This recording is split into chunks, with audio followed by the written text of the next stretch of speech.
साहिबान, मेहरबान, कदरदान, हिंदुओं को राम राम, मुसलमानों को सलाम। अरे रे रे, ये सब होगा है पूरा हमारे 125 करोड़ हिंदुस्तानी भाइयों और बहनों। नया है यह, नया है यह, नया है यह, नया है यह। मित्रांनो, सारे जहां से अच्छा हिंदुस्तान हमारा, हे सगळं ठीक आहे, पण हे खरं आहे का? कारण मुंबई पासून कलकत्ता पर्यंत, तर काश्मीर पासून कन्याकुमारी पर्यंत, आणि आता तुमच्या गावात आलो तर बघतोय काय, तीच दुर्गंधी, तीच घाण आणि तोच कचरा. कचरा रे हा जिकडे तिकडे कचरा, कचरा रे हा जिकडे तिकडे कचरा. मित्रांनो, आपण काय करून ठेवलं आपल्या या सारे जहाचे अच्छा असलेला हिंदुस्थानाचं? तीच घाण, तेच प्रदूषण आणि रोगराईच रोगराई. रोगराई आली तर येऊ दे, डॉक्टर हाय तरी कशासाठी? अगं ताई, डॉक्टर तुमच्यातला रोग बरा करतील, पण या रोगांना समाजापासून कोण दूर करेल? कोण करेल म्हणजे सरकार. कोण? सरकार. अरे भाऊ, सरकार करेल ते ठीक आहे, पण गाव करेल ते राव काय करेल? आपल्या आजारपणाला बऱ्याचदा आपणच जबाबदार असतो. आपण नेहमी निरोगी राहणं हे आपल्याच हातात असतं. आपण जर आरोग्यदायी सवयी पाळल्या, आपला आजूबाजूचा परिसर स्वच्छ ठेवला, तर आपण नेहमी निरोगी राहू आणि आजारीच पडणार नाही. वा वा, छान सांगतेस तू. हे घे पाणी, छान बरं निवांतपणे. पाणी पाणी रे गंधा पाणी रे, पाणी पाणी रे गंधा पाणी रे. अगं ताई, हे पाणी आहे की चहा? एवढं गढूळ. आणि हो, तू पाणी देताना बोट का बुडवून आणलेत त्या पाण्यात? अगं, मी तर फक्त बोटच बुडवली. तो पाणी द्यायला टाकीत बुडवला आहे. अरे रे, काय ही अस्वच्छता? मित्रांनो, स्वच्छ, गाळलेले व निर्जंतुक केलेल्या पाण्याचा वापर पिण्यासाठी करा. पाणी निर्जंतुक करण्याच्या पद्धती जाणून घेण्यासाठी प्राथमिक आरोग्य केंद्राची मदत घ्या, कारण की निर्जंतुक न केलेल्या पाण्यात असंख्य बॅक्टेरिया असतात आणि हेच बॅक्टेरिया आपल्या आजारांना कारणीभूत ठरत असतात. बॅक्टेरिया आणि कुठे असतात? दाखव बरं. हे बॅक्टेरिया कुठे? अरे भाऊ, ती अतिशय लहान असल्यामुळे उघड्या डोळ्यांनी दिसत नाही. त्यांना बघण्यासाठी सूक्ष्मदर्शकच हवा. देव आहे पहिली बार, पाण्यात बॅक्टेरिया फार. देव आहे पहिली बार, पाण्यात बॅक्टेरिया फार.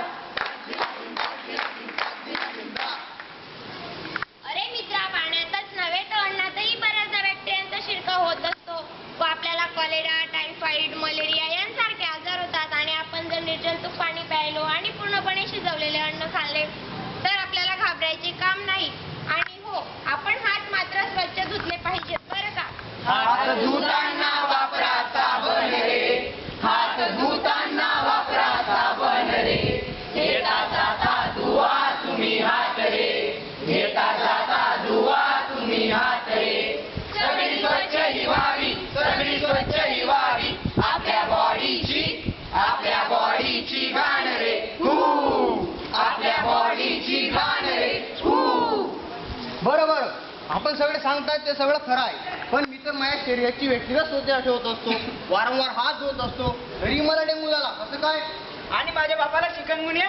येता जाता मी धुतो हातपाय, येता जाता मी धुतो हातपाय, तरी मला मलेरिया झालाच कसा काय? फ्रेंडशिप मलेरिया हुआ, फ्रेंडशिप मलेरिया हुआ. ये गया यारो इसको मलेरिया हुआ, मलेरिया हुआ, जहरी मलेरिया हुआ. बरोबर मित्रांनो, आपल्या व्यक्तिगत स्वच्छतेबरोबरच आपण आपल्या परिसराची स्वच्छता जोपासली पाहिजे. आपल्या घराच्या सभोवताली पाणी, सांडपाणी साचू देऊ नये, ज्यामुळे डासांचा प्रादुर्भाव होणार नाही व चिकनगुन्या, मलेरिया, डेंग्यू यासारखे आजारी होणार नाही. अरे भाऊ, गावात स्वच्छता नाही म्हणून वेगवेगळे आजार समजले, पण शहरात राहणाऱ्या त्या बलबीर पाशाला एड्स कसा काय? गंदी बात, गंदी गंदी गंदी गंदी गंदी बात, गंदी बात, गंदी गंदी गंदी गंदी गंदी बात. गंदीबाज? एड्स म्हणजे गंदीबाज? चला तर या एड्स या आजाराविषयी आपण मोकळेपणाने चर्चा करू. एड्स हा प्रामुख्याने 3 कारणांमुळे होतो. 1. असुरक्षित लैंगिक संबंध. 2. एड्स बाधित ब्लेड, सुया, इंजेक्शने इत्यादी वापरल्यामुळे. 3. एड्स बाधित मातेपासून तिच्या बाळाला. आपण हे सगळं टाळल्यास एड्स पासून दूर राहू शकतो. एड्सच नव्हे इतर विषाणूजन्य आजार जसे की बर्ड फ्लू, स्वाईन फ्लू यापासून जर दूर राहायचे असेल तर संपूर्ण राष्ट्राला, समाजाला एक यावं लागेल.